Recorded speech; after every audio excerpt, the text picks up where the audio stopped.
Hello, everyone. We are on chapter 4, the will, and we are going to talk about what it takes to actually make a will um, and how it is executed.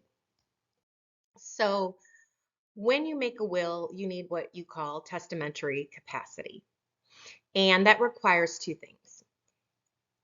Well, to make a valid will, you need one, an age requirement. This is going to be usually the age of majority, which is 18. And you need mental capacity. And in Kansas, it's the same thing. To be of sound mind under the probate code for wills, you need to possess the rights of majority. You also have to be able to be of sound mind.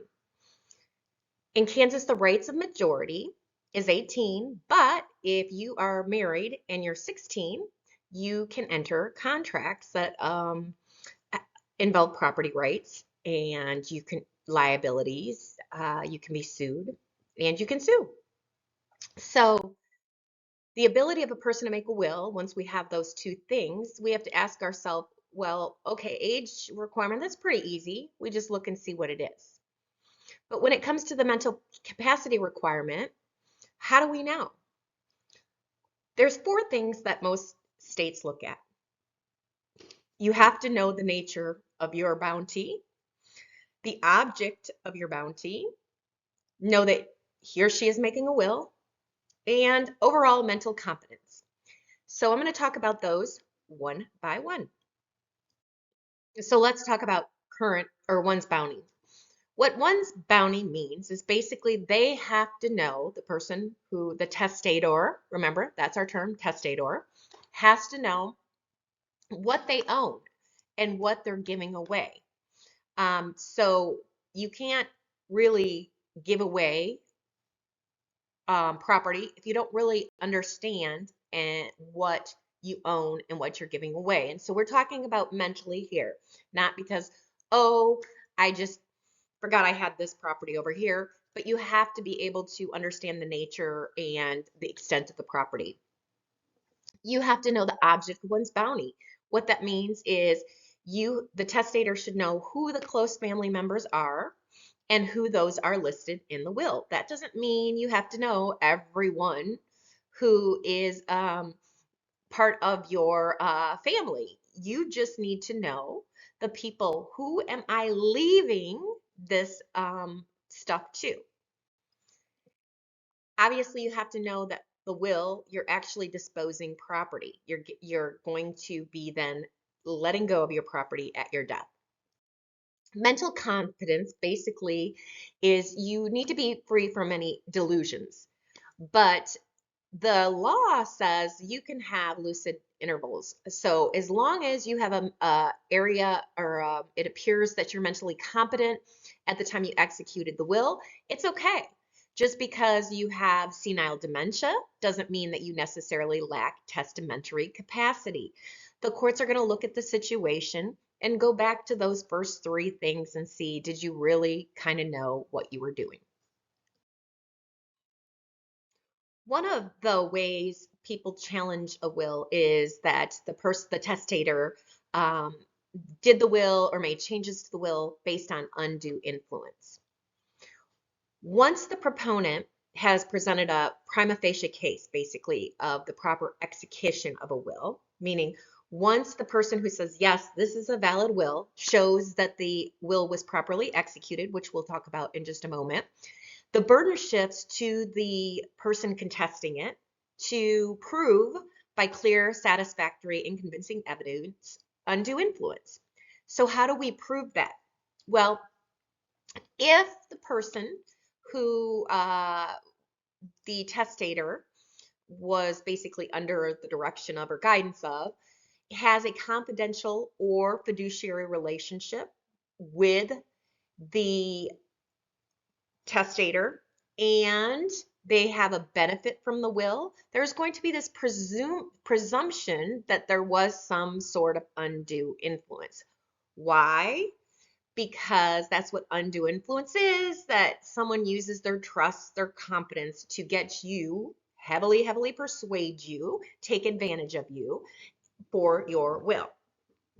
They look at things like, was the relationship between the party that you're complaining exercised undue influence in the testator? What type of relationship how long has their relationship been? You might look at things like, did it appear by the situation and the actions that maybe this person was really exercising some kind of control? And it doesn't necessarily mean threatening or abusive. It could be that they have just really started taking advantage to quite a bit of them. Who else was around when the will was executed? Things of those nature. So what we're going to do for the assignment for this video is I'm going to give you a scenario about Rose. She's recently deceased. Her daughter wants to challenge the will that she executed several months before her death. And in it, Rose left $2,500 to her church, but she left the remaining $500,000 to Roger, a man she had met 1 year before she passed. Roger had been assisting Rose around the house and drove her to various appointments. A few months after she had met him, so she had met him about a year before they passed, Roger suggested, hey, it might be easier if you give me the power of attorney. So Rose did. A few months after that, she executed the will where he got $500,000 of her estate except for $2,500. Roger's second cousin drafted the will and he recorded the execution ceremony. Rose didn't entirely lack competence, but appeared to have a weakened intellect. On the audio, she explained she had 2 daughters, but they hadn't helped her in years. Roger is heard saying that he had told her that her daughters would get her estate if she didn't have a will, so she decided to leave the bulk of it to Roger. She specifically stated she wanted just a small portion to go to her church. And several times in the conversation, Rose pauses and asks Roberts, is that right? Correct, for reassurance purposes. So what I want you to do is I want you to explain the facts, what facts here and how they would be helpful or not to challenge testamentary capacity. So go back to those 4 things that we have to show for testamentary capacity. And then what facts could be helpful or not really that helpful to challenge the will under undue influence. So pause here, take your time. This is worth the entire credit. And then we will just finish up this video. Okay, a holographic will, what is that? A holographic will is a will that someone handwrites and signs, but it's not witnessed. Kansas does not have holographic wills. The theory behind a holographic will is if it's all in someone's handwriting and they took the time to write it out, then that really shows intent of their desire. But it's only in certain states, and Kansas is not one of them. What about the signature, okay, to authenticate wills? Well, a signature is required, but most individuals sign their full name, but not a lot of people can. If they're some people who are elderly or they're illiterate or incompetent or disabled, they may have to even mark it with an X, okay?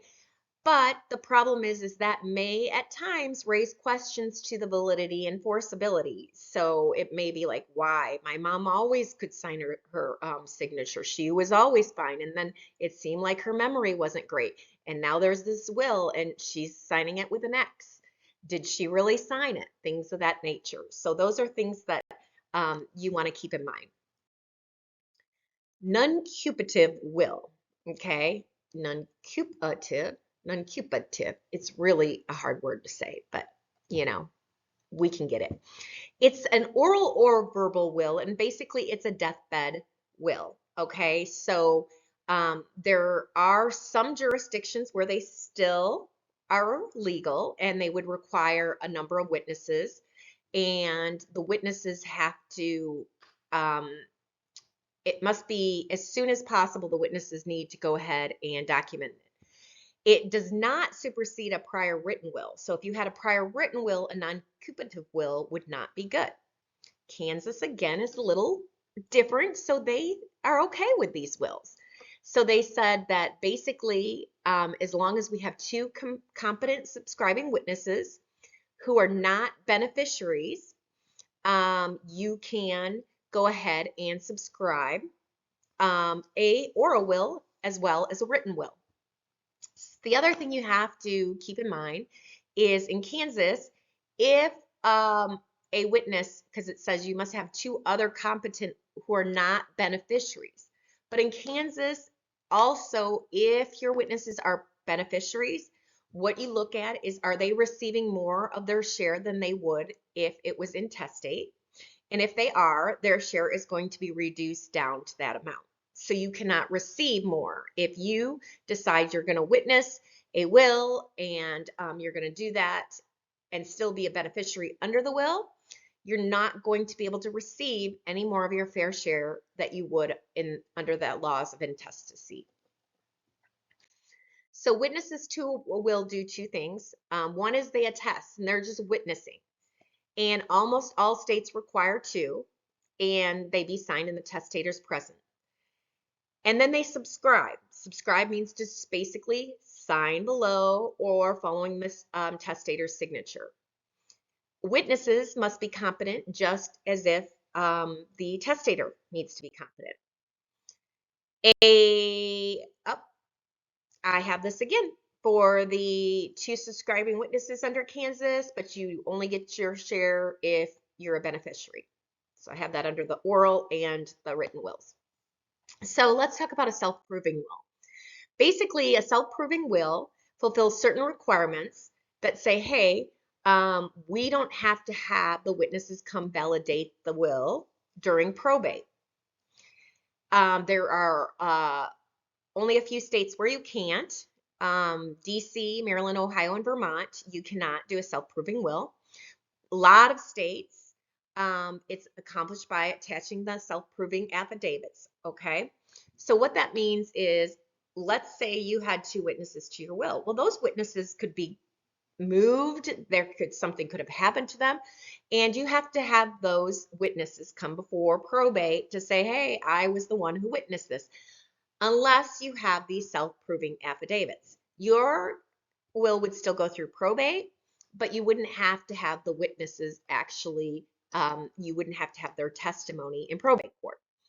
Kansas has specific, just like every state, ways to do this. And it says here, it's a self-proving will cannot be in an oral will because the oral will is not documented by anyone. In a oral will, since it's oral, the documentation is done by the witnesses. But and they would have to come and testify. But in a written will, then it has to be signed.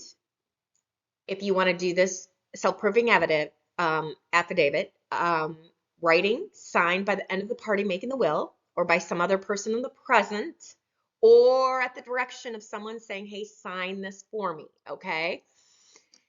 And they should be in front of two or more competent witnesses who saw the testator or heard the testator acknowledge the will. And at the time of the execution or any subsequent date during the lifetime of the testator and the witnesses can be self-proved, and the testimony of the witnesses will not be necessary because you have these affidavits. And so it says they are going to be, these acknowledgement and affidavits are going to be made before an officer authorized, so basically a notary, okay? And they're going to look like this. They even show us one. It's in the statute. It says here, and in fact it says, such acknowledgements and affidavits shall be evidenced by certificate with a seal affixed or such officers attached or next to such will in form and contents substantially as follows.